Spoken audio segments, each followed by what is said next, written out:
హరే కృష్ణ హరే కృష్ణ అందరికీ.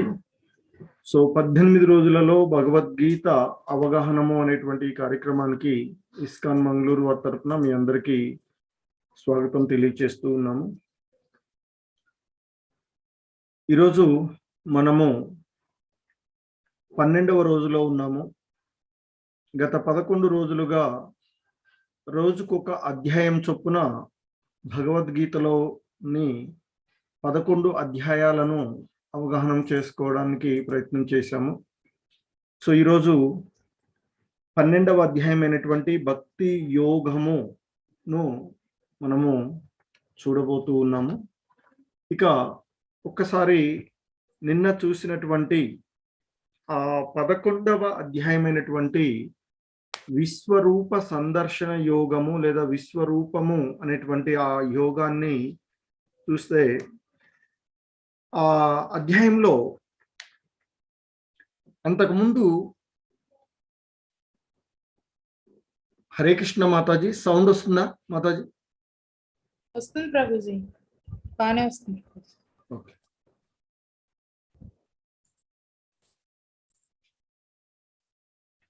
సో అంతకుముందు అధ్యాయాలలో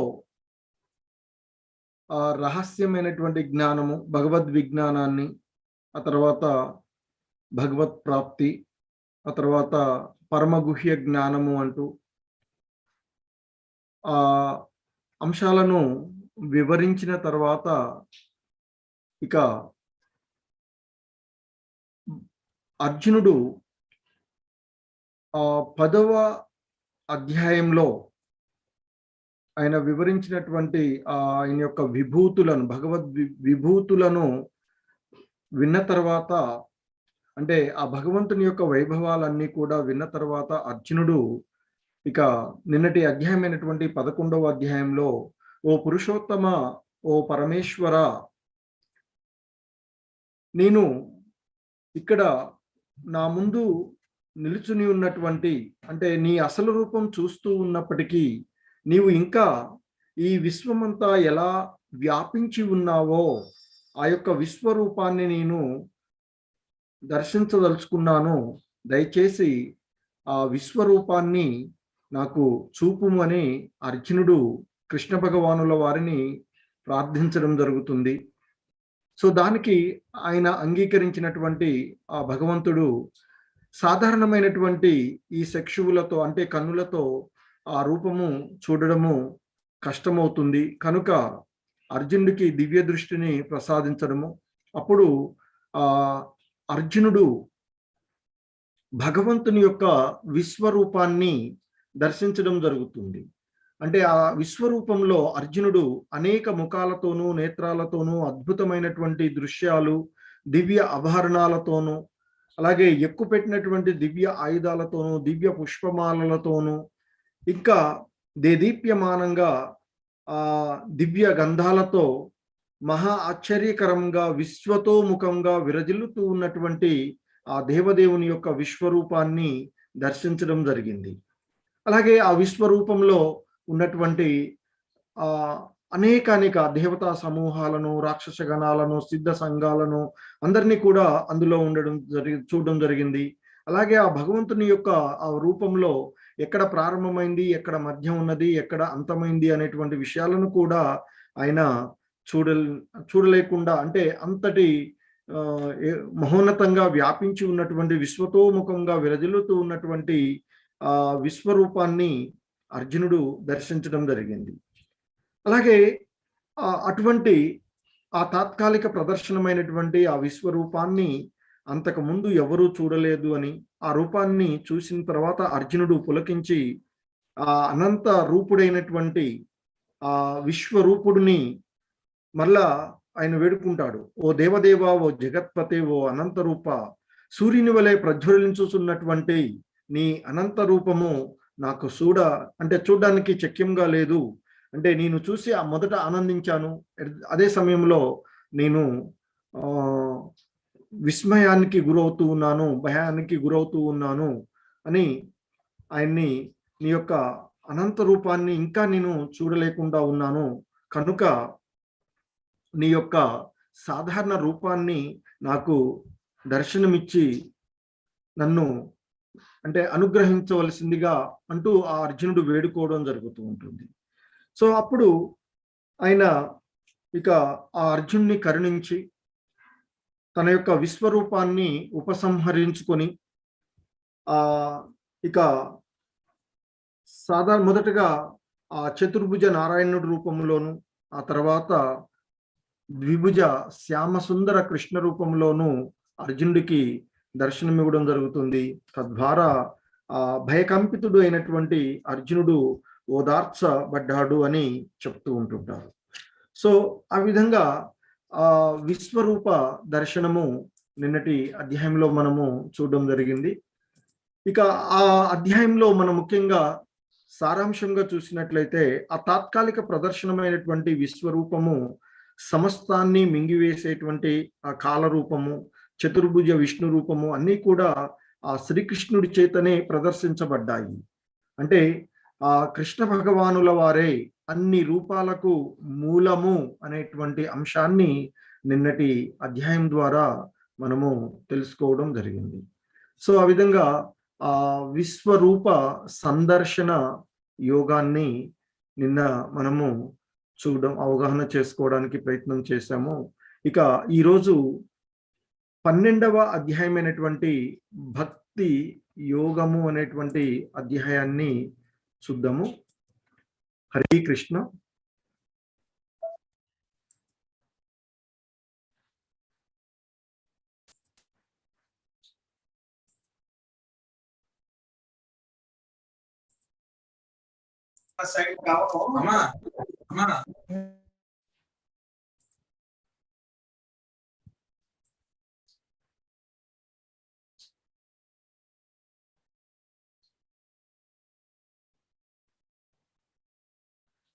హరే కృష్ణ.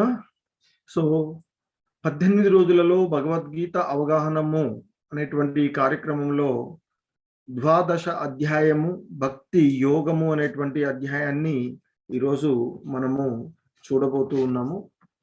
ఇక మనము చూసేటువంటి ఈ అంశాలు ఇస్కాన్ వ్యవస్థాపక ఆచార్యులైనటువంటి శ్రీల ప్రభుపాదుల వారి యొక్క బోధనల ఆధారంగా ఉన్నటువంటి విషయాలను చర్చించుకోవడం జరుగుతుంది. సో ఇక ఈ అధ్యాయంలోని మొదటి శ్లోకం అర్జున ఉవాచ ఏవం సతతయుక్తాయే భక్తాస్త్వాం పర్యుపాసతే ఏ చాప్యక్షరమవ్యక్తం తేషాం కే యోగవిత్తమాః. ఇక్కడ అర్జునుడు అడుగుతూ ఉన్నాడు కృష్ణ భగవానుల వారిని, ఎల్లప్పుడూ నీ భక్తియుత సేవలో నెలకొను భక్తులు మరియు అవ్యక్తము నిరాకార బ్రహ్మమును ఆరాధించేవారు అను ఇరువురిలో ఎవరు యోగ పరిపూర్ణులుగా భావించబడతారు అంటూ అర్జునుడు అడుగుతూ ఉన్నాడు శ్రీకృష్ణ భగవానుల వారిని. ఎందుకంటే ఆ శ్రీకృష్ణుడు సాకారము, నిరాకారము, విశ్వరూపము గురించి, అలాగే నానా రకాలైనటువంటి భక్తులు, అలాగే యోగాలు, వివిధ రకాలైనటువంటి యోగాలను గురించి ఇప్పటి వరకు వివరించడం జరిగింది. ఇక అవన్నీ కూడా విన్న తర్వాత అర్జునుడు మళ్ళీ ఆ కృష్ణ భగవానుల వారిని అడుగుతూ ఉన్నారు. ఏమంటే ఇక్కడ సాధారణంగా ఆధ్యాత్మిక వాదులు 2 రకాలుగా ఉంటారు అని చెప్తారు. వారే సాకారవాదులు, మరొకరు నిరాకార వాదులు అనేటువంటి 2 రకాలుగా విభజించబడతారు అని చెప్తారు. మరి ఆ ఇద్దరిలో ఆయన అంటున్నాడు ఇక్కడ, ఎల్లప్పుడూ నీ భక్తియుత సేవలో నెలకొనేటువంటి భక్తులు అంటే సాకారవాదులు. అంటే ఎవరైతే ఆ కృష్ణ భగవానుల వారిని, అంటే భక్తుడు ఏ భక్తుడైతే పూర్ణ శక్తితో భగవత్ సేవలో నెలకొని ఉంటుంటాడో అటువంటి వాడిని సాకారవాది అని పిలుస్తూ ఉంటుంటారు. అంటే ఆ భగవంతుని యొక్క సాకార రూపం పైన ఆయన యొక్క సేవలో నిమగ్నమై ఉండేటువంటి భక్తులు. ఇక మరొక రకమైనటువంటి వారు ఆ నిరాకారవాది. అంటే వీరు నేరుగా కృష్ణ భక్తిలో ఉండకుండా అవ్యక్తమైనటువంటి ఆ నిరాకార బ్రహ్మం యొక్క ధ్యానంలో ఉంటుంటారు. అలా ఉండేటువంటి ఆ నిరాకారవాది.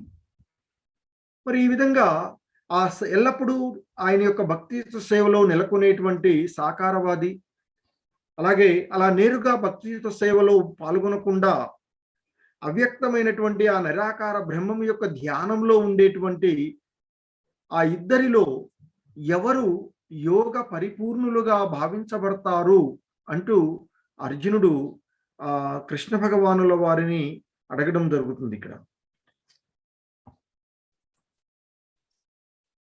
సో సాధారణంగా బ్రహ్మము అంటే ఆ భగవంతుని యొక్క సర్వవ్యాప్తమైనటువంటి స్వరూపము, అంతటా వ్యాపించి ఉండేటువంటి దాన్నే ఇక్కడ బ్రహ్మంగా చెప్పబడుతూ ఉంటుంది. అలాగే ఆ భగవంతుడు పరమాత్మగాను వ్యక్తీకరించబడతారు. అందరి హృదయాలలో కూర్చుని ఉన్నటువంటి ఆ భగవంతుని యొక్క స్వరూప తత్వము ఏదైతే ఉందో అది పరమాత్మగా చెప్పబడుతుంది. ఇక భగవంతుడు ఆ భగవంతుని యొక్క సాకార రూప ప్రకటితం ఏదైతే ఉందో అది భగవంతునిగా మనము కొలుస్తూ ఉంటుంటాం.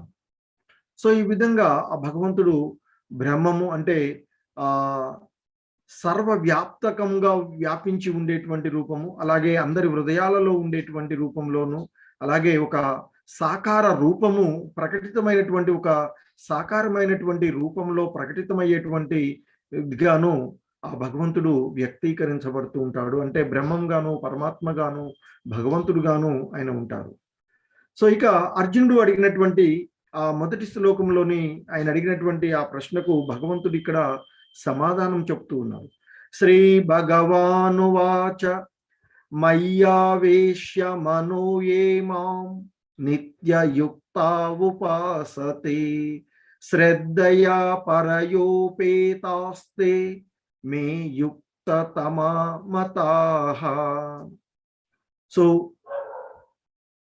ఇంకా ఆయన ఇక్కడ చెప్తున్నారు ఆ భగవంతుడు, నా సాకార రూపము పైననే తమ మనసును స్థిరపరిచి దివ్యమైన శ్రద్ధతో నన్ను అర్చించడంలో సర్వదా నెలకొని ఉన్న వారే అత్యుత్తమ యోగ పరిపూర్ణులు అని నా అభిప్రాయము అంటూ అర్జునుడు అడిగాడు.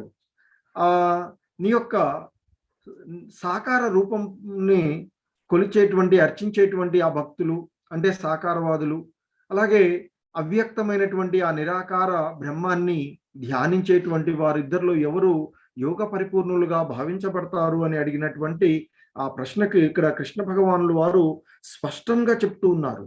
ఏమనంటే తన సాకార రూపంపైనే దృష్టి కేంద్రీకరించి భక్తి శ్రద్ధలతో తనను అర్చించేవాడే యోగులలో అత్యంత పరిపూర్ణుడుగా భావించబడుతూ ఉన్నారు అని చెప్తున్నారు. ఎందుకంటే ఆయన అంటున్నాడు ఇక్కడ, నా సాకార రూపము పైననే తమ మనస్సును స్థిరపరిచి దివ్యమైన శ్రద్ధతో నన్ను అర్చించడంలో సర్వదా నెలకొని ఉన్నటువంటి వారే అత్యుత్తమ యోగ పరిపూర్ణులు అని నా అభిప్రాయము అర్జున అంటూ చెప్పారు.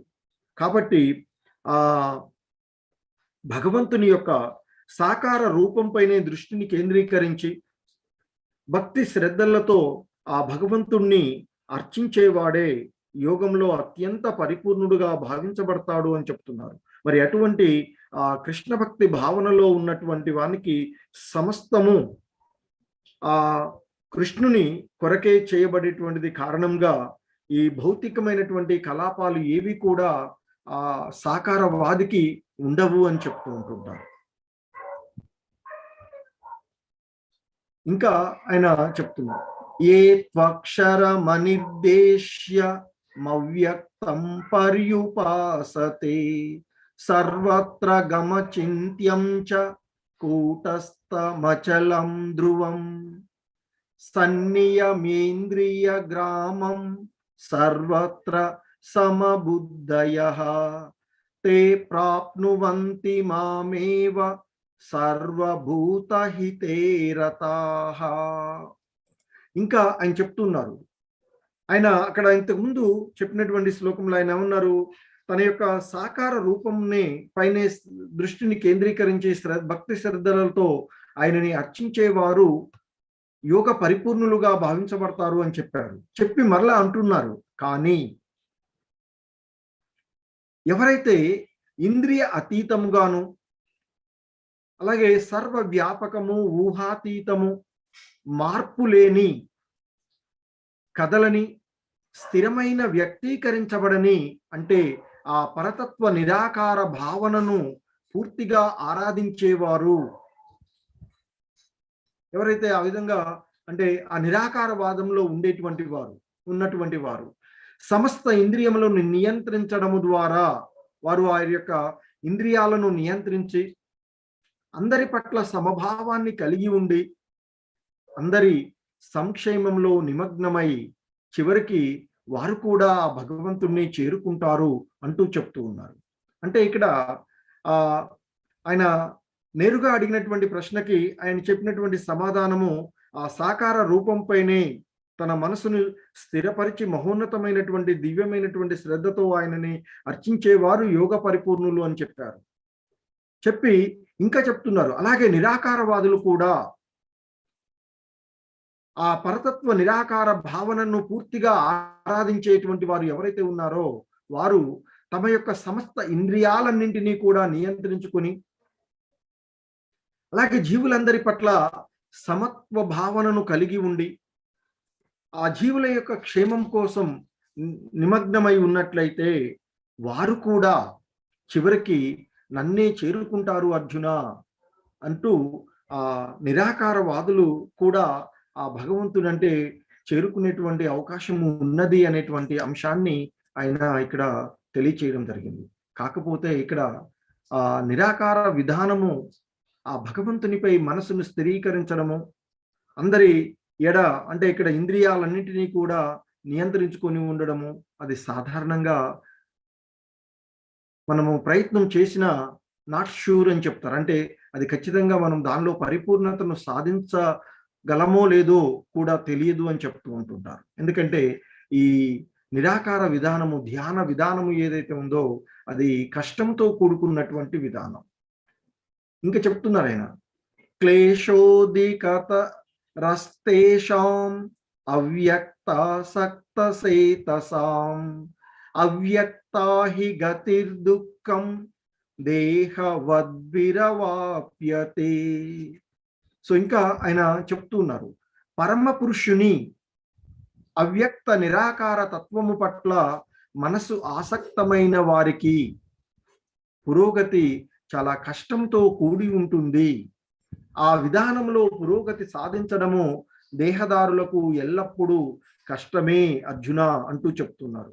అంటే ఇక్కడ ఆ భగవంతుని యొక్క అచింత్యము, అవ్యక్తము అయినటువంటి ఆ నిరాకార లక్ష్య మార్గాన్ని మనము అనుసరించేటువంటి వారు ఎవరైతే ఉన్నారో వారు ఆ విధానంలో పురోగతి చెందడము అనేటువంటిది కష్టంతో కూడుకున్నది అని చెప్తున్నారు.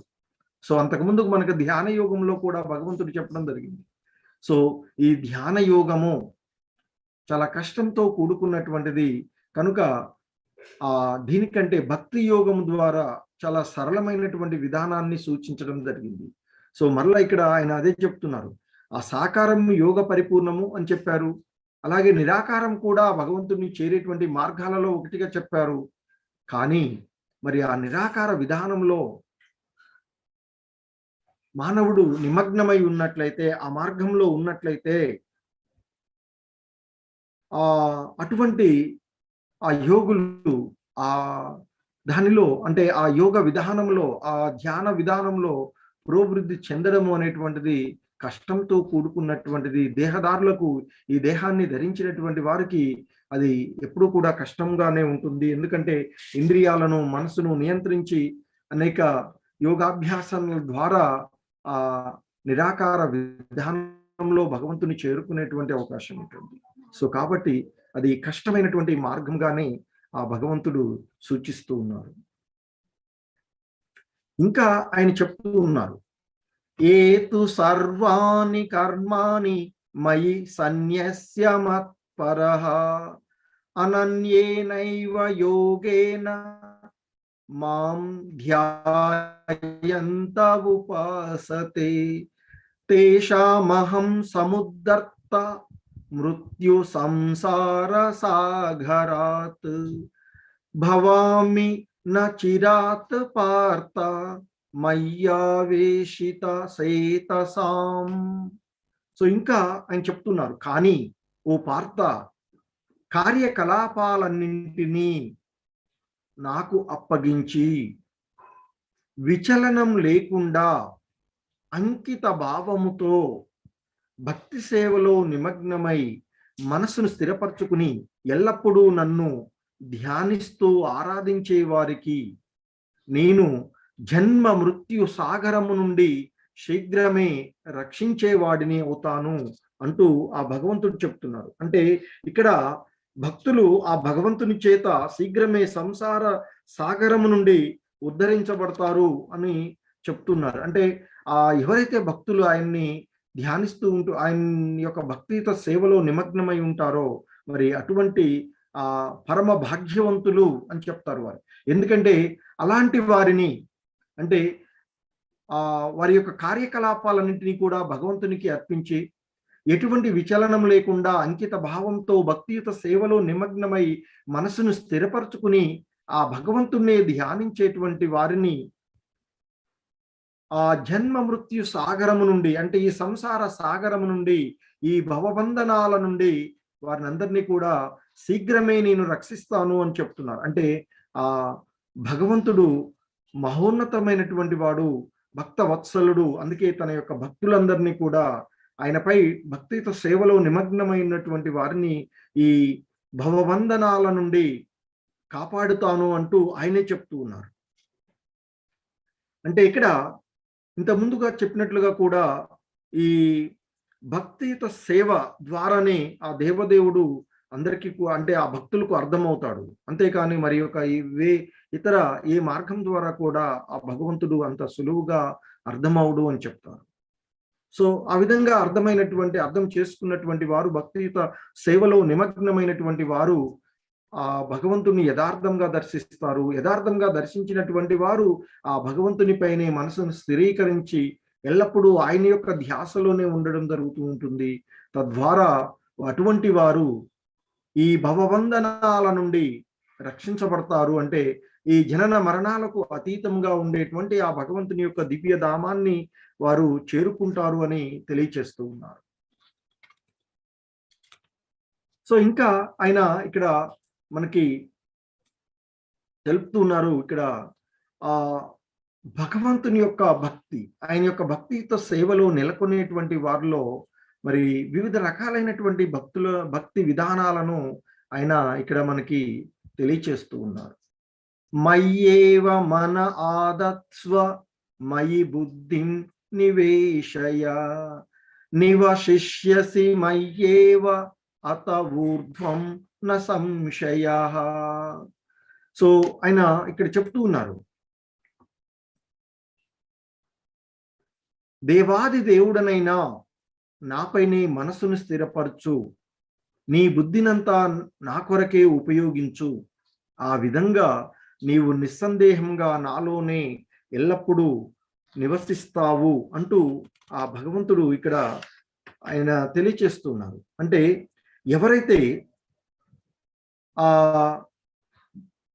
కృష్ణ యొక్క భక్తియుత సేవలో నెలకొని ఉంటారో అటువంటి వారు ఆ దేవదేవుని ప్రత్యక్ష సంబంధాన్ని కలిగి ఉంటారు అని చెప్తారు. ఆ ప్రత్యక్ష సంబంధంలోనే వారు జీవిస్తూ ఉంటుంటారు అని చెప్తుంటారు.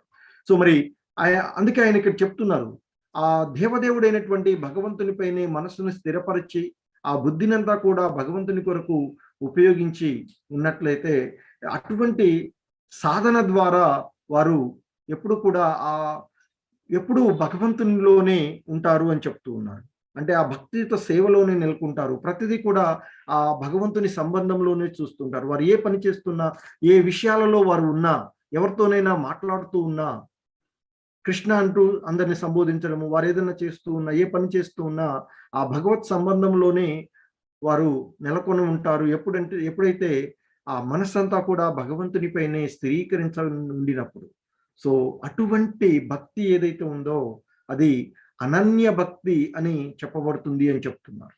సో ప్రతిదీ కూడా భగవంతుని సంబంధంలో చూస్తూ వారు భక్తితో సేవలో నిమగ్నమై ఉన్నట్లయితే అటువంటి భక్తి అనన్య భక్తిగా చెప్తూ ఉన్నారు.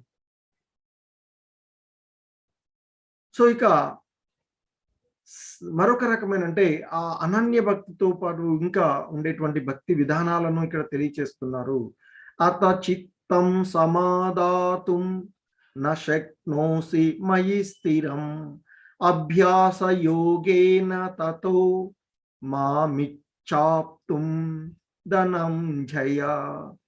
సో ఇంకా ఆయన చెప్తున్నారు, ఓ ధనంజయ, నీ మనసును విచలనం లేకుండా నా మీద స్థిరపరచలేకపోతే అప్పుడు నీవు భక్తి యోగ నియమాలను అనుసరించు, ఈ విధంగా నన్ను పొందే కోరికను పెంచుకొనుము అంటూ ఆ భగవంతుణ్ణి చేరుకునేటువంటి విధానాలలో మరొక విధానాన్ని ఇక్కడ సూచిస్తూ ఉన్నారు. ఇంతకుముందు శ్లోకంలో ఆయన మనస్సునంతా కూడా భగవంతునిపైనే ఎటువంటి విచలనం లేకుండా స్థిరపరిచి ఆ భగవత్ సంబంధంలోనే భక్తిని నిశ్చయమని చెప్పారు. అదే అనన్యమైనటువంటి భక్తి. ఇక ఇప్పుడు చెప్తున్నారు ఆయన, ముఖ్యంగా ఈ శ్లోకంలో 2 రకాలైనటువంటి పద్ధతులు సూచిస్తుంది. ఒకటి అనన్య భక్తి, ఇంతకుముందు మనస్సు ఎటువంటి విచలనం లేకుండా భగవంతుని యందే నిమగ్నమయ్యి ఆ భక్తిలో ఉండడం, అది అనన్యమైనటువంటి భక్తి. అందుకే ఆయన అంటున్నాడు, ఆ అనన్య భక్తి నీకు సాధ్యం కాకపోతే, అంటే నీ మనసు విచలనం లేకుండా నా మీద స్థిరపరచలేకపోతే, అంటే నీవు నిరంతరము ఆ అనన్యమైనటువంటి భక్తితో సేవలో నిమగ్నమవ్వలేకుండా ఉన్నట్లయితే అప్పుడు నీవు భక్తి యోగ నియమాలను అనుసరించు. అలా భక్తి యోగ నియమాలను అనుసరించడం ద్వారా ఆ భగవంతుణ్ణి పొందేటువంటి కోరిక పెరుగుతుంది అని చెప్తున్నారు. సో ఈ విధంగా ఆ భక్తి యోగ నియమాల ద్వారా, అంటే ఒక ప్రామాణికమైనటువంటి గురువును లేదా ప్రామాణికమైనటువంటి గ్రంథము ద్వారా ఆ భగవంతుని యొక్క భక్తిని చేయడానికి కావాలి. ఆ భగవంతుని నిరంతరము కీర్తిస్తూ ఆ గురువుల ద్వారా భగవంతుని గురించి శ్రవణం చేస్తూ ఆ భక్తుల సాంగత్వంలో ఉండి ఆ భగవంతుని యొక్క విభూతులను వింటూ, సో ఆ విధంగా భక్తి యోగ నియమాలను అనుసరించమంటున్నారు. అవి భక్తి యోగ నియమాలు. ఆ భక్తి యోగ నియమాలను అనుసరిస్తూ ఉన్నట్లయితే అది ఆ భగవంతుణ్ణి చేరుకోవాలనేటువంటి కోరిక పెంపొందుతుంది. అదే సాధనా భక్తి అని చెప్తూ ఉన్నారు. సో ఇంకా ఆయన ఆ భగవంతుడు ఎంతటి కరుణామూర్తి అంటే ఇక్కడ మొదటగా అనన్య భక్తి చెప్పారు, తర్వాత సాధన భక్తి విషయాన్ని చెప్పారు.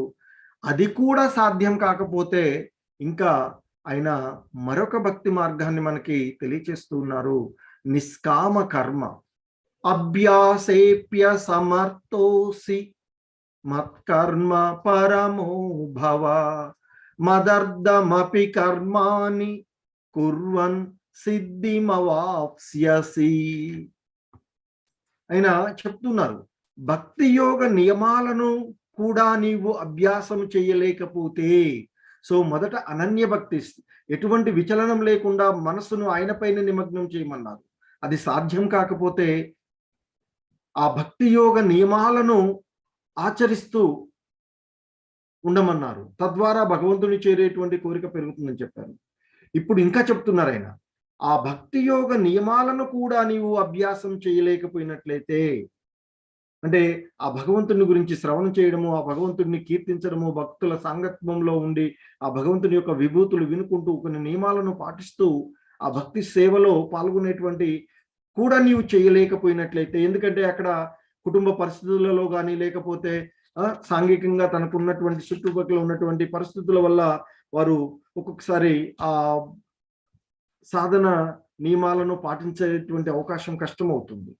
సో మరి అటువంటి అప్పుడు ఆయన చెప్తున్నారు, నిష్కామ కర్మలు చేయమంటున్నారు. అంటే ఆ భగవంతుని కోసం అంటే ఆ భగవత్ సంబంధమైనటువంటి పనులు చేయడానికి ప్రయత్నం చేయమని అంటున్నారు. సో ఆ విధంగా చేయడం వల్ల, భక్తియుత సేవ చేయడం వల్ల, అంటే ఆ భగవంతునికి సంబంధించినటువంటి సేవలు చేయడం వల్ల, నియమాలను పాటించలేనప్పుడు ఆ భక్తి సేవ చేయమంటు భగవంతునికి సంబంధించినటువంటి సేవలు చేయమంటున్నారు. ఆ సేవలు చేయడం ద్వారా పరిపూర్ణత స్థాయికి చేరుకునేటువంటి అవకాశము ఉంటుంది అని చెప్తున్నారు. సో ఆ విధంగా అనన్య మనస్సును భగవంతుని పైన స్థిరీకరించి అనన్యమైనటువంటి భక్తి, అది సాధ్యం కానటువంటి వారు భక్తి యోగ నియమాలను ఆచరిస్తూ భక్తిలో నిమగ్నమన్నారు. అది కూడా సాధ్యం కాకపోతే ఆ భగవత్ సంబంధమైనటువంటి పనులలో పాల్గొనడము ద్వారా, అంటే ఆ నిష్కామ కర్మలు ఎటువంటి వాటిని మనం వాటి ఫలితాలను ఆశించకుండా భగవంతుని సేవలు చేసేటువంటి పనులు చేయమంటున్నారు. ఆ విధంగా సేవలు చేయడం ద్వారా ఆ మానవుడు పరిపూర్ణ స్థాయికి చేరుకునేటువంటి అవకాశం ఉంటుంది అంటూ తెలియచేస్తున్నారు. సో ఆ విధంగా అనన్య భక్తి, సాధన భక్తి, నిష్కామ కర్మ, సో ఇవి కూడా సాధారణంగా మనము ఆ భగవత్ సంబంధంలో ఉండేటువంటి వారు భగవత్తుని అంటే ఆరాధించకుండా ఉండేటువంటి ఒక నాన్ డివోటీగా చూస్తా, అంటే మనము మాయలో పని చేస్తూ ఉన్నప్పుడు ఎవరైనా ఏదైనా సంపాదించుకున్నట్లయితే ఆ సంపాదన గురించి వాళ్ళు ఎప్పుడు కూడా ఏదైనా ఒక వస్తువును కొనుక్కోవాలి, లేదా పక్కవాని కంటే బాగా పెద్దది టీవీ కొనుక్కోవాలి, లేదా ఒక మంచి పక్క మన స్నేహితుడి కంటే ఇంకా మంచి ఫోన్ కొనుక్కోవాలి, లేదా వానికి ఒక కారు ఉంది కాబట్టి నేను 2 అలా అనేటువంటి ఒక భావనలో జీవిస్తారు అని చెప్తారు. కానీ ఎవరైతే కృష్ణ సంబంధంలో జీవనాన్ని గడుపుతూ ఉంటుంటారో వారు ఆ ఆధ్యాత్మిక విషయాలు భగవంతుని గురించి ఇంకా తెలుసుకోవడానికి ఏమి ఉన్నవి అనేటువంటి అంశాలను వారు ఆలోచిస్తూ ఆ భగవత్ సంబంధానికి సంబంధించిన అంటే లిటరేచర్స్ కానివ్వండి, లేకపోతే ఏవైనా ఆ భగవంతుని సంబంధంలోనే వారు గడుపుతూ ఉంటుంటారని చెప్తారు. సో ఆ విధంగా అవి సాధ్యం కానప్పుడు, అంటే ఆ నిష్కామ కర్మ కూడా సాధ్యం కానప్పుడు సకామ కర్మలను ఆచరించమని చెప్తూ ఉన్నారు. అతైత దప్య శక్తోసి కుర్తుం మధ్యోగమాశ్రితః సర్వకర్మ ఫలత్యాగం తత కురు యతాత్మవాన్. ఇంకా ఆయన చెప్తున్నారు, అయినా నీవు నా కొరకై భక్తితో పనిచేయుట చెయ్యలేకపోతే, అంటే ఆ నిష్కామ కర్మలు కూడా చేయలేకపోయినట్లయితే ఇంకా చెప్తున్నారు, ఇంకా సరళమైనటువంటి భక్తి విధానాన్ని ఆయన తెలియచేస్తున్నారు. నీ కర్మ ఫలములను త్యజించుటకు మరియు ఆత్మ నిగ్రహము కలవాడవై ఉండుటకు ప్రయత్నించవయ్యా అంటూ చెప్తున్నారు. సో ఇక్కడ అనన్య భక్తి, సాధన భక్తి, నిష్కామ కర్మలు కూడా సాధ్యం కానటువంటి పరిస్థితులలో సకామ కర్మలు చేయమంటున్నారు. అంటే మంచి పనులు చేసేటువంటి విధానంలో మంచి ఆ కర్మల యొక్క ఫలాలను త్యజించే విధంగా పనులు చేయమని చెప్తూ ఉన్నారు. సో ఇక్కడ మనకు చూస్తూ ఉన్నటువంటి ఆమె ఒక పండ్లు అమ్ముకునేటువంటి ఆవిడ అని చెప్తారు. సో ఆమె బయట నుంచి పండు తీసుకొచ్చుకొని మారుబేరంగా పండ్లు అమ్ముతూ ఉంటుంటుంది. సో ఆ విధంగా పండ్లు అమ్ముకుంటూ ఉన్నటువంటి సమయంలో ఒకరోజు పండ్లు అనుకుంటూ నందుని ఇంటి ముందు నుంచి వెళ్తూ ఉంటుంది. ఆ చిన్ని కృష్ణుడు ఆమె దగ్గర పండ్లు కొనాలి అనేటువంటి ఉద్దేశంతో ఇంట్లోకి వెళ్ళి, ఎందుకంటే పూర్వకాలంలో లేదా అంతకుముందు ఉన్నటువంటి కాలంలో ఈ ఏదైనా మనం వస్తువులు కొనుక్కోవాలి అంటే వస్తు మార్పిడి, మన దగ్గర ఉన్నటువంటి ఒక వస్తువుని మనం ఎదుటి వారికి ఇచ్చి మనం వారితో పనులు పొందడము లేదా వస్తువులు తెచ్చుకోవడం జరుగుతూ ఉండేటువంటిది. ఎందుకంటే అప్పుడు కరెన్సీ ఎక్కువగా ఉండేటువంటి పరిస్థితులు లేని పరిస్థితులలో. సో అలాగే నందుడు వారింట్లో ధాన్యాన్ని ఇచ్చి ఆయన పనులు చేయించుకున్నటువంటివి, కొన్ని వస్తువులు కొనుక్కున్నటువంటి దాన్ని చూసినటువంటి కృష్ణుడు ఇంట్లోకి వెళ్ళి ఆ బస్తాల్లో ఉన్నటువంటి ధాన్యాన్ని తన చిన్ని దోషట్లలో తీసుకొని రోడ్డు మీదకి వస్తాడు ఆ పండ్ల మేట ఆవిడ దగ్గరికి వస్తూ. మరి చిన్నపిల్లలు చేతులలో వస్తువులు పట్టుకొని తీసుకొస్తూ ఉంటుంటే అది ఎలా ఉంటుందో చిన్న కృష్ణుడు చూశారు కదా, వయసు ఎలా చిన్నవాడు ఉన్నాడు. బాలకృష్ణుడు అలా తీసుకొని వస్తూ ఉన్నటువంటి సమయంలో ఆ చేతుల్లో ఉండేటువంటి ధాన్యపు గింజలన్నీ కూడా ఒలికిపోతాయి. చేతిలో ఏవో 2-3 గింజలు మిగిలి, ధాన్యపు గింజలు మిగిలి ఉంటాయి. ఆమె దగ్గరకు వచ్చి ఇవి తీసుకొని నాకు పండ్లు ఇవ్వా అని అడుగుతాడు. సో ఆమె కూడా ఇక్కడ పండ్లు అమ్మేటువంటి ఆవిడ గురించి చూస్తే ఆమె మారుబేరంగా తెచ్చుకుని అమ్మేటువంటి ఒక పేద ఆమె అయినప్పటికీ కూడా తను కొనుక్కున్నటువంటి వాటికి సంబంధించినటువంటివి డబ్బులు రాగానే ఎవరైనా ఆకలితో ఉండి పండ్లు కావాలి, డబ్బులు లేవు, పండ్లు ఇస్తావా అని అడిగితే వాళ్ళకి ఇచ్చేటువంటిదంట. అంటే కొంత తన యొక్క కర్మలను అంటే ఫలాలని త్యజించేటువంటి ఆవిడగా ఉండేటువంటిది. సో అది ఆమెని కరుణించడానికి ఆ భగవంతుడు ఆ విధంగా గింజలు అంటే ధాన్యపు గింజలు ఇచ్చి పండ్లు ఇమ్మంటే అప్పుడు ఆ కొన్ని గింజల్ని బుట్టలు తన బుట్టలో వేసుకొని ఆ బుట్టలో ఉన్నటువంటి పండ్లు ఆ చిన్ని బాలకృష్ణుడికి ఇచ్చి పంపిస్తుందట.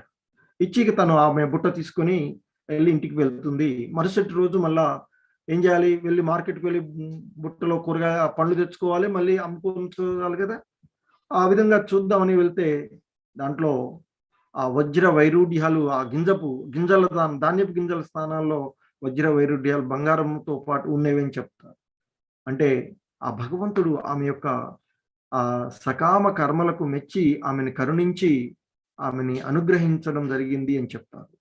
సో ఆ విధంగా భగవంతుడు యొక్క భక్తి మార్గంలో ఉండేటువంటి తన భక్తులు ఎల్లప్పుడూ నష్టానికి గురికారు అని చెప్పి అంతకుముందే చెప్పారు. సో ఆమె ఉండేటువంటి ఆ కర్మలు ఆమె చేసేటువంటి వాటిని అనుగ్రహించినటువంటి ఆ భగవంతుడు ఆమెకి అనుగ్రహించి సంపదలను ఇవ్వడం జరిగింది అని చెప్తారు. సో ఇంకా చెప్తూ ఉన్నారు ఇక్కడ. సో ఆ విధంగా అనన్యమైనటువంటి భక్తి, సకామ కర్మలు, అలాగే నిష్కామ కర్మలు, సో అవి కూడా సాధ్యం కానప్పుడు ఇక ఆయన చెప్తూ ఉన్నారు ధ్యానము మరియు జ్ఞానాన్ని చేయమని చెప్తున్నారు. అంటే జ్ఞానాన్ని పెంపొందించుకోవడము, ధ్యానం చేయడము, తద్వారా జ్ఞానాన్ని పెంపొందించుకోవడం చేయమని చెప్తున్నారు. శ్రేయో హి జ్ఞానమభ్యాసాత్ జ్ఞానాధ్యానం విశిష్యతే ధ్యానాత్ కర్మ ఫలత్యాగః త్యాగాచాంతిరనంతరం. ఈ అభ్యాసం కూడా నీవు చేయలేకపోతే, అంతకుముందు ఆయన సూచించినటువంటి ఆ సకామ కర్మలు ఏదైతే ఉన్నాయో అది కూడా నీవు చేయడం సాధ్యం కాకపోయినట్లయితే జ్ఞానం పెంచుకోవడానికి ప్రయత్నం చేయి అర్జున అని చెప్తూ ఉన్నారు. అయినా జ్ఞానం కంటే ధ్యానము ఉత్తమము, ధ్యానము కంటే కర్మఫల త్యాగము ఉత్తమమైనది. ఎందుకంటే వాటిని త్యజించడము ద్వారా మనశ్శాంతిని పొందవచ్చు అర్జున అంటూ ఆయన వివిధ రకాలైనటువంటి మార్గాలలో ఏది ఉత్తమము అనేటువంటి అంశాన్ని ఆయన తెలియచేయడం జరిగింది. అలాగే ఇంకా ఆయన ఆ శుద్ధ భక్తుల యొక్క లక్షణాలని మనకి ఈ శ్లోకాలలో భగవంతుడు తెలియచేస్తూ ఉన్నారు. అద్వేష్ట సర్వభూతానాం మైత్ర కరుణ ఏవ చ నిర్మమో నిరహంకార సమదుఃఖ సుఖ క్షమీ సంతుష్ట సతతం యోగి యతాత్మ దృఢ నిశ్చయః మయ్యర్పిత మనోబుద్ధి యో మద్భక్త సమీ ప్రియః. సో ఇంకా ఆయన చెప్తూ ఉన్నారు ఆ భక్తులు, తన యొక్క భక్తులు, శుద్ధ భక్తులు ఏ విధమైనటువంటి లక్షణాలను కలిగి ఉంటారో ఆ విషయాలు చెప్తున్నారు. అన్ని జీవుల పట్ల దయగల స్నేహితుడే కాని అసూయ పడనివాడు, తనను యజమానిగా భావించనివాడు, మిథ్య అహంకారము లేనటువంటి వాడు, ఆనందము మరియు బాధ రెండింటిలోనూ సమానంగా ఉండేవాడు, సహనవంతుడు, ఎల్లప్పుడూ సంతృప్తిగాను ఆత్మ నియంత్రణ ఉన్నటువంటి వాడు, దృఢ నిశ్చయంతో భక్తి సేవలో నెలకొనువాడు, తన మనసును బుద్ధిని ఆ భగవంతుడిపైనే స్థిరపరిచినటువంటి వాడు అయినటువంటి భక్తులు నాకు చాలా ప్రియమైనటువంటి వారు అని చెప్తున్నారు. సో అటువంటి శుద్ధ భక్తులు ఎవరైతే ఉన్నారో వారు ఆ భగవంతునికి ఎంతో ప్రియమైనటువంటి వారు. మరి ఎవరు ఆయనకి బాగా ప్రియమైనటువంటి వారు అంటే ఆయన చెప్తూ ఉన్నారు ఇక్కడ, ఎవరైతే ఆ సకల జీవుల పట్ల కనికరాన్ని కలిగి ఉంటారో అంటే దయను కలిగి ఉంటారో, అలాగే ఎవరిని ద్వేషించకుండా ఉంటారో, అందరినీ కూడా మిత్రభావంతోనే చూస్తూ ఉంటుంటారో, ఎవరు అయితే తనను యజమానిగా భావించరో, అలాగే ఎవరైతే ఆ మిథ్యా అహంకారం లేకుండా ఉంటారో, ఎవరైతే సుఖదుఖాలు లాభనష్టాలు అనేటువంటి ద్వంద్వాలకు అతీతంగా ఉంటారో, ఎల్లప్పుడూ సహనవంతుడుగాను సంతృప్తికరంగాను ఆత్మ నియంత్రణ కలిగి ఉన్నటువంటి వారుగాను ఉంటారో, అటువంటి భక్తుడు నాకు అత్యంత ప్రియమైనటువంటి వాడు అర్జున అంటూ తెలియచేస్తున్నారు. సో ఇంకా ఆయన యొక్క శుద్ధ భక్తుల గురించి తెలియచేస్తూ ఉన్నారు. యస్మాన్నో ద్విజతే లోకో లోకాన్నో ద్విజతే చయః హర్షామర్ష భయోద్వేగై ముక్తో య సచ మే ప్రియః.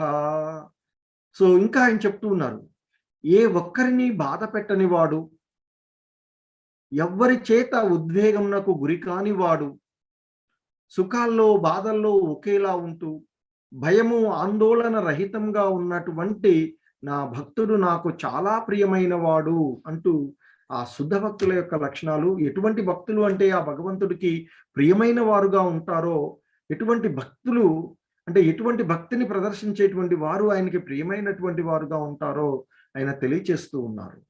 సో కాబట్టి ఇక్కడ ఆ భగవంతుని యొక్క భక్తులు ఎవరినీ బాధ పెట్టరు అని చెప్తున్నారు, ఎవరి చేత ఉద్వేగానికి గురికారు అని చెప్తున్నారు. అలాగే ఎవరైతే సుఖాల్లోనూ బాధల్లోనూ ఒకే విధంగా ఉంటారో, భయము ఆందోళన రహితంగా ఉంటారో, అటువంటి ఆ భక్తులంటే ఆయనకి చాలా ప్రియము అని చెప్తూ ఉన్నారు. సో ఇక్కడ మనము ఆ భగవంతుని యొక్క భక్తులు, విష్ణు భక్తులు, ఆ కృష్ణ భక్తులు ఎంతటి అంటే దృఢ నిశ్చయంతో ఉంటారో, ఎటువంటి ఉద్వేగానికి గురి కాకుండా ఉంటారో ఒక చిన్న స్టోరీ ద్వారా చూడవచ్చు. ఒక సమయంలో ఆ శివుడు సభలో ఆ మహర్షులను ఇతర భక్తులను ఉద్దేశించి ప్రసంగిస్తూ ఉంటుంటాడు అని చెప్తారు. ఆ సమయంలో ఆ శివుడు కూర్చున్నటువంటి ఆసనం పైనే పార్వతీమాత కూడా కూర్చుంటుంది. ఆ పార్వతీమాత యొక్క కాలు ఆ శివుడి పైన ఉంటుంది. అలా ఉండి ప్రసంగిస్తూ ఉన్నటువంటి సమయంలో ఆ భక్తులలో ఒక భక్తుడు శివుడితో అంటాడు, ప్రభు, ఇక్కడ సభలో ఉన్నారు మీరు, మరి సభలో మీరు ప్రసంగిస్తూ ఉన్నటువంటి సమయంలో మీరు ఏకాంత ప్రదేశంలో కూర్చున్నట్లు కూర్చున్నారే, అది సబబు కాదేమో కదా అని అంటాడట. అంటే దానికి శివుడు విని మౌనంగా ఊరుకుంటాడు. కానీ పార్వతీమాతకి వెంటనే కోపం వస్తుంది.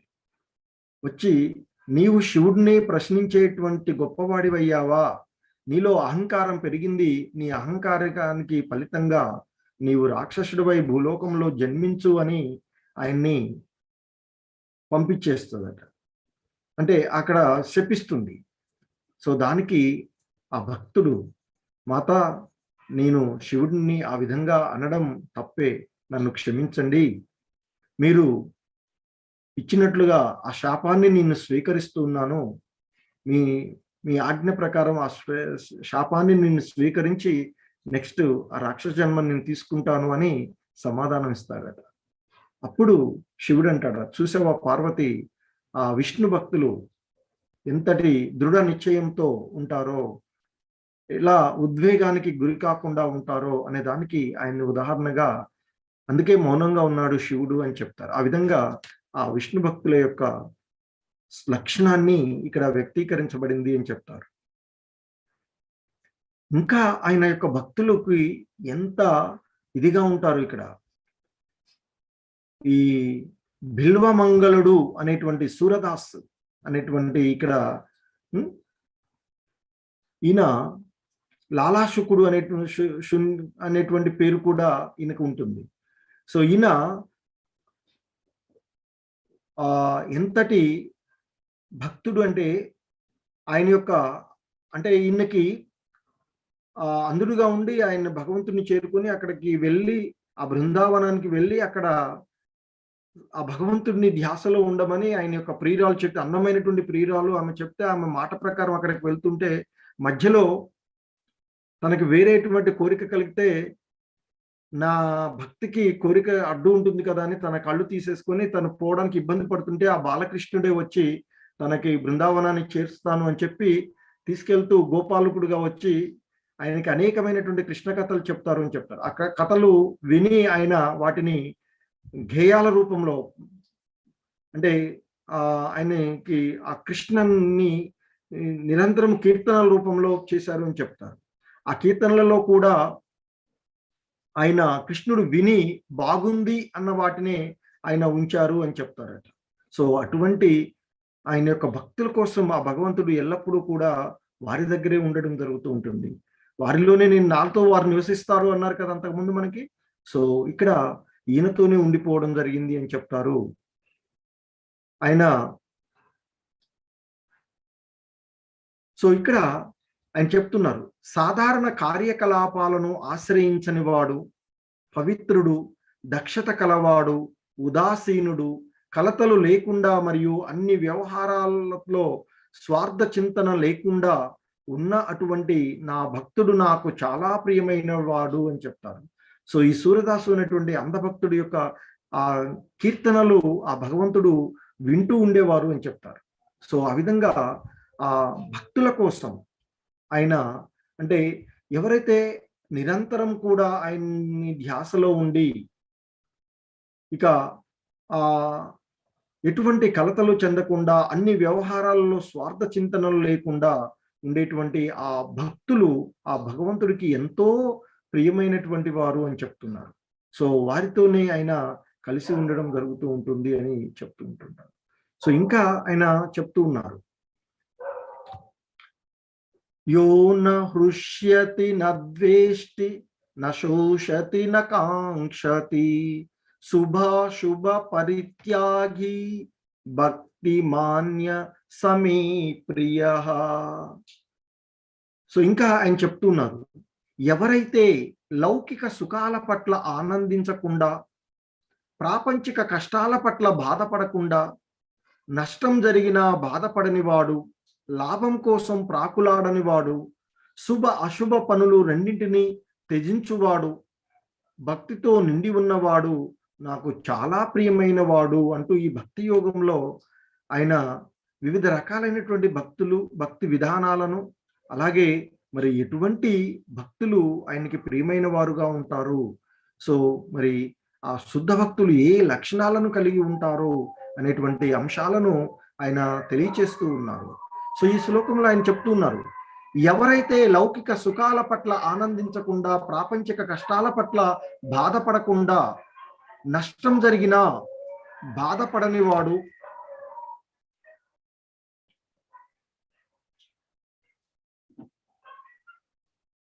అలాగే లాభం కోసం ప్రాకులాడని వాడు, శుభ అశుభ పనులను రెండింటినీ త్యజించేటువంటి వాడు, అలా భక్తితో నిండి ఉన్నటువంటి వాడు ఆయనకి చాలా ప్రియమైనటువంటి వారు అని చెప్తూ ఉన్నారు. సో ఇంకా ఆయన చెప్తున్నారు, సమశత్రౌ చ మిత్రే చ తథా మానాపమానయోః శీతోష్ణ సుఖ దుఃఖేషు సమ సంగ వివర్జితః తుల్య నిందాస్తుతిర్మౌని సంతుష్టో యేన కేనచిత్ అనికేత స్థిరమతిః భక్తిమాన్ మే ప్రియో నరః. సో ఇంకా ఆయన చెప్తూ ఉన్నారు, శత్రు మిత్రులతో సమభావనతో ఉండువాడు, గౌరవము అగౌరవము, వేడి చలి, ఆనందము బాధ, కీర్తి అపకీర్తి పట్ల సమభావనతో ఉండేవాడు, ఎల్లప్పుడూ చెడు సావాసము నుండి దూరంగా ఉండేవాడు, ఎల్లప్పుడూ మౌనంగా ఉండువాడు, దేనితోనైనా సంతృప్తి చెందేవాడు, ఎవరిని పట్టించుకోనివాడు, జ్ఞానంలో స్థిరపడిన మరియు భక్తి సేవలో నిమగ్నమైన మనుజుడు నాకు, అంటే మానవుడు నాకు చాలా ప్రియమైన వాడు అర్జున అంటూ చెప్తున్నారు. అంటే ఇక్కడ మనము శత్రు మిత్రుడు అనేటువంటిది మన యొక్క పూర్వ కర్మల ప్రకారంగానే ఉంటుంది. కాబట్టి మిత్రుడు ఒక రకంగాను, శత్రువుని వేరే విధంగా, ఎందుకంటే శత్రువులు ఉన్నప్పుడు మన కర్మల ప్రకారంగా ఇప్పుడు ఆయన శత్రువు అయ్యాడు కాబట్టి దాన్ని మనం అనుభవిస్తూ ఉంటుంటాం. సో ఆ విధమైనటువంటి భావనతో ఉండేటువంటి వారు, గౌరవమైన అగౌరవమైన, అలాగే లాభ నష్టాలు వంటి ఈ ద్వంద్వాలన్నిటికీ కూడా సమభావనతో ఉండేటువంటి వారు, అలాగే ఎల్లప్పుడూ కూడా ఈ చెడు భావనల నుండి, చెడు సావాసం నుండి దూరంగా ఉండేవారు, అలాగే ఎల్లప్పుడూ మౌనంగా ఉండేవాడు. అంటే మౌనం అంటే నువ్వు ఏం మాట్లాడకుండా ఉండడం అని కాదు, అనవసరమైనటువంటి విషయాలను మాట్లాడకుండా, ఇతరులను నింద చేయకుండా ఉండేటువంటి వారు గాను, అలాగే మనకు లభించిన దానితో తృప్తి పొందేటువంటి వాడు, ఎవరిని పట్టించుకోని వాడంటే అనవసరంగా ఇతరులను ఇబ్బంది కలిగించకుండా ఉండడం అక్కడ. అలాగే జ్ఞానంలో స్థిరపడి ఉన్నటువంటి ఆ భక్తి సేవలో నిమగ్నమైనటువంటి మానవుడంటే ఆ భగవంతుడికి ఎంతో ప్రియమైన వాడు అని చెప్తూ ఉన్నారు. సో అందుకే దానికి మనం అంతకుముందు కూడా ఉదాహరణగా చూసాము, రాజా అంబరీష్. ఆ అంబరీషుడు నవవిధమైనటువంటి భక్తి మార్గాల అన్నిటికీ కూడా ఉదాహరణగా ఉండేటువంటి వాడు. అంటే గృహస్థగా ఉండి రాజుగా తన బాధ్యతలను నెరవేరుస్తూనే ఆ భక్తియుత సేవలో నిమగ్నమై ఆయన అందరినీ కూడా సమభావనతో చూశాడు. సో ఇంతకుముందు చెప్పుకున్నటువంటి దానికి, అంతకుముందు మనము ఆ దుర్వాస ముని, మొదట ఆ ముని వచ్చాడని చెప్పేసి తను సాదరంగా ఆహ్వానపరచడము, ఆయనకి ఆతిథ్యం ఇస్తాననడము, ముని ఆ నదికి వెళ్ళడము, తర్వాత వచ్చి ఆ దీక్ష విరమణ జరిగింది అని తెలిసి కోపించి ఆయన పైనకి ఒక రాక్షసుని పంపడం జరుగుతూ ఉంది. అప్పుడు విష్ణువు వెంబడించడము, తిరిగి మరలా ఆ విష్ణువు దగ్గరికి వెళ్ళిన తర్వాత తిరిగి వచ్చి మళ్ళీ అంబరీషుని ఇక్కడ వేడుకుంటూ ఉంటాడు. అప్పుడు అంబరీషుడు అని పలికినటువంటి మాటలు మనం గుర్తు చేసుకుంటే, ఆ దుర్వాసన్ మునిని మొదట నేను ఏ విధంగా భావించాను, ఏ ఉద్దేశంతో మొదట్లో ఉన్నానో ఇప్పుడు కూడా అతనిపైన నాకు అదే భావన ఉంది అని చెప్తారు. అంటే తనను సంహరించడానికి ప్రయత్నించినటువంటి ఆ దుర్వాస ముని పైన కూడా అంబరీషుడు మరలా అదే భావం, మొదట్లో ఏ గౌరవమైనటువంటి భావం ఉందో ఇప్పుడు కూడా అదే భావంతో ఉన్నాను అని ఆ విష్ణు చక్రంతో చెప్తాడట. మరి అలా ఉంటారు ఆ విష్ణు భక్తులు అని చెప్తుంటుంటారు. సో అటువంటి వారంటే ఆయనకి చాలా ప్రియం అని చెప్తుంటుంటారు. అలాగే మరొక భక్తుడు సుధాముని గురించి కూడా మనం చూడడం జరిగింది. ఏతు ధర్మ్యామృతమిదం యతోక్తం పర్యుపాసతే శ్రద్ధ దాన మత్పరమ భక్తాస్తే తీవమే ప్రియా. సో ఇంకా ఆయన చెప్తున్నారు, భక్తి యోగము అను ఈ అమృత మార్గమును అనుసరించుచు నన్నే పరమలక్ష్యంగా చేసుకుని పూర్తి భక్తి భావనలో నెలకొని ఉండువారు నాకు అత్యంత ప్రియమైన వారు అర్జున అంటూ చెప్తూ ఉన్నారు. సో ఎవరైతే ఆ భక్తి యోగము అనేటువంటి భక్తి యోగం ఏదైతే ఉందో, ఇతర మార్గాలన్నిటికైతే కూడా ఈ భక్తి యోగము అమృత తుల్యమైనది అని చెప్తూ ఉన్నారు ఆయన. సో భక్తి యోగము అనేటువంటి మార్గం, అమృతం తుల్యమైనటువంటి మార్గాన్ని అనుసరిస్తూ, అలాగే ఆ భగవంతుణ్ణి పరమలక్ష్యంగా చేసుకుని పూర్తిగా భక్తిలో నెలకొని ఉండేటువంటి వారు ఆ భగవంతుడికి అత్యంత ప్రియమైనటువంటి వారు అని చెప్తూ ఉన్నారు. సో ఆ విధంగా ఆ భగవంతుడు మనకి ఏ విధమైనటువంటి భక్తి మార్గంలో ఎవరు ఆయన యొక్క భక్తులు ఏ విధంగా ఉంటారు, ఎలా ఉండాలి, ఎటువంటి భక్తి నీ చేస్తూ ఉండాలి అనేటువంటి అంశాలను ఈ భక్తి యోగము అనేటువంటి అధ్యాయంలో ఆ భగవంతుడు వివరించడం జరిగింది. అలాగే ఇక్కడ ఈ అర్జునుడు మరియు దుర్యోధను తీసుకున్నటువంటి అంశంలో వీరిద్దరు కూడా ఆ కృష్ణుడి సహాయార్థమై ఆయన దగ్గరకు వెళ్తారు అని చెప్తారు. ఆ సమయంలో కృష్ణుడు నిద్రలో ఉంటారు. మొదటగా దుర్యోధనుడు వెళ్తాడు. ఆ కృష్ణ భగవానుల వారు పడుకున్నటువంటి ఆ తల వైపు కుర్చీ ఉంటే దానిలోకి వెళ్ళి కూర్చుంటాడు. అలాగే అర్జునుడు తర్వాత వస్తాడు. ఇక అక్కడ ఉన్నటువంటి ఆ కృష్ణుడు సహాయార్థమై వచ్చాడు కదా, ఆ కాళ్ళ దగ్గర నిలబడి ఉంటాడు. ఇక ఇప్పుడు కృష్ణ భగవానులు వారు మెలకువ చేస్తుంటారు. ఆ మెలకువలో ఎదుటిగా ఉన్నటువంటి అర్జున్ని, అర్జున ఎప్పుడొచ్చావు అని మందలిస్తారట.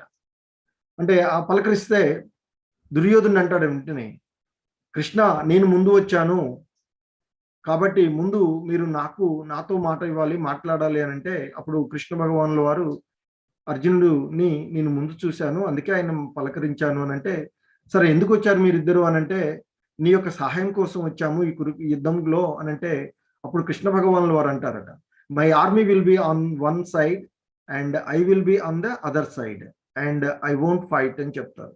అంటే మీరు నా సహాయం కోసం వచ్చారు కదా, మరి నా దగ్గర ఉన్నటువంటి వాటిలో నా సైన్యం అంతా ఒక భాగంగా ఉంచుతాను, నేను ఒక్కడిని ఒకవైపు ఉంటాను, మా సైన్యాన్ని ఒక ఉంచాను, అలాగే నేను ఒకవైపు ఉంటాను, బట్ నేను ఆయుధం పట్టి యుద్ధం చేయను అని చెప్తారట.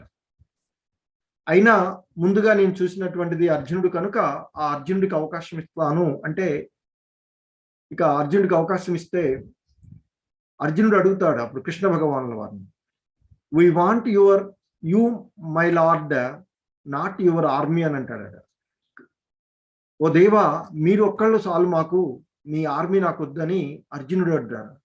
అప్పుడు అభక్తుడైనటువంటి ఆ దుర్యోధనుడి మనసులో what an unintelligent person of the Arjuna అనుకుంటాడట.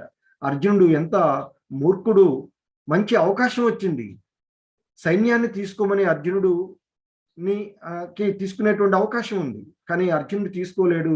అంత సైన్యాన్ని వదులుకొని ఆ యుద్ధం కూడా చేయనటువంటి ఒక్కడనే కృష్ణుడు తీసుకొని ఏం చేసుకుంటాడు ఈ బుద్ధిహీనుడు అని భావిస్తాడట ఆ అభక్తుడైనటువంటి దుర్యోధనుడు.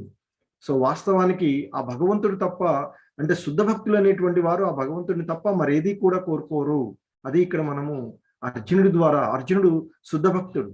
సో అందుకే నిన్న మాతాజీ అడిగారు, అర్జునుడు ఇప్పుడిప్పుడే కదా భక్తులు నేర్చుకుంటున్నాడు మరి అంటే, అర్జునుడు అంతకు ముందు నుంచి ఆయన స్నేహభావంలో భక్తి భావనలో ఉన్నటువంటి వాడు శుద్ధ భక్తుడు, ఒక నిజమైనటువంటి భక్తుడు ఆ భగవంతుడిని తప్ప మరేది కూడా కోరుకోరు. సో అర్జునుడు కూడా ఇదే చేశారు ఇక్కడ. హరే కృష్ణ, హరే కృష్ణ అండి అందరికీ. అలాగే మనకి శ్రీమద్ భాగవతంలో 9 రకాలైనటువంటి భక్తులు విధానాలు విశదీకరించబడినవి. శ్రవణము, కీర్తనము, విష్ణు స్మరణము, పాదసేవనము, అర్చనము, వందనము, దాస్యము, సాంఖ్యము, అలాగే ఆత్మ నివేదనము. ఈ 9 విధానాలలో ఏదో ఒక విధానాన్ని ఆచరించడం ద్వారా భక్తుడు ఆ భక్తి భావనలో